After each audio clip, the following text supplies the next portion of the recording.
testimony that was given by Trudeau to the Interference Commission.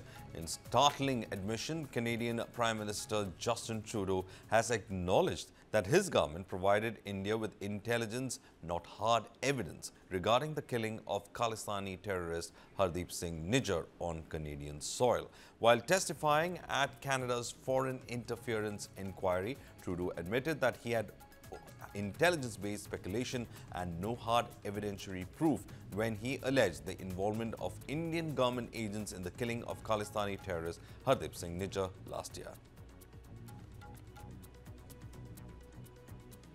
Their asks of us was, well, how much do you know? Give us the evidence you have on this. And our response was, well, it's within your security agencies. You should be looking into how much they know. You should be engaging. It's, oh, no, tell us what you know. Show us the evidence. And at that point, it was primarily intelligence, not hard evidentiary proof. So we said, well, let's work together and look into your security services and maybe we can get that done. No, we're not doing that. Trudeau further claimed that information on Canadians who opposed the Modi government was passed on to India at the highest levels, leading to its use by criminal organizations such as Lawrence Bishnoi gang, resulting in violence against Canadians. The decision by the RCMP to go forward with that announcement was entirely anchored in public safety and a goal of disrupting the chain of activities that was resulting in drive-by shootings, home invasions, and violent extortion and even murder and across Canada, particularly in the South Asian community. Largely Sikh, but not exclusively the Sikh community. The goal of disrupting the chain that was diplomats collecting information on Canadians who are opponents or in disagreement with the Modi government, passing along that information to the highest levels within the Indian government, and then having that information directed through criminal organizations like the Lawrence Bishnoi gang to then result in violence against Canadians on the ground. It was the RCMP's determination that that chain or that sequence, or that scheme, needed to be disrupted, and going public on Monday as they did, and removing those diplomats. The first option was actually being able to question those diplomats and interview those diplomats by having them waive diplomatic immunity. They didn't. That's not surprising that they didn't. Canada wouldn't waive diplomatic immunity in many cases either. But therefore we had to ask them to leave the country. Meanwhile, Trudeau mentioned that over the summer he was informed by intelligence services that the Indian government was allegedly involved in Nijjar's killing, though there was no immediate international nexus at that time.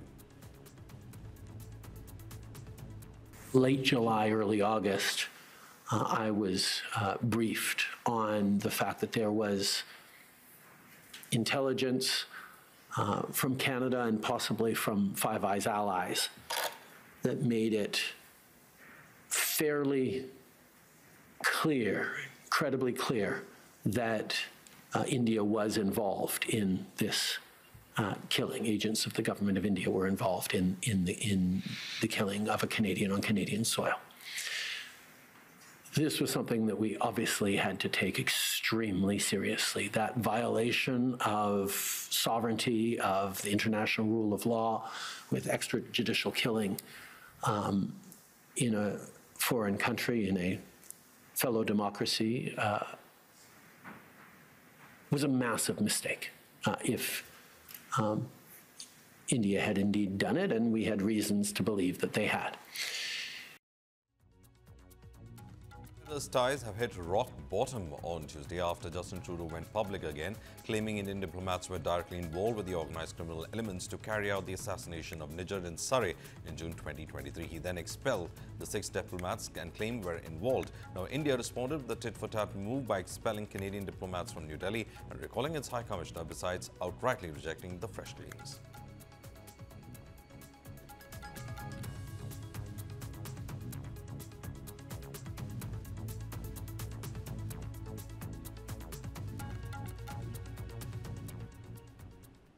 After Canadian Prime Minister admitted that his government had not provided hard evidentiary proof when it accused India of being involved in the killing of Khalistani terrorist Hardeep Singh Nijjar, the Ministry of External Affairs said Justin Trudeau only confirms that India has been saying consistently all along.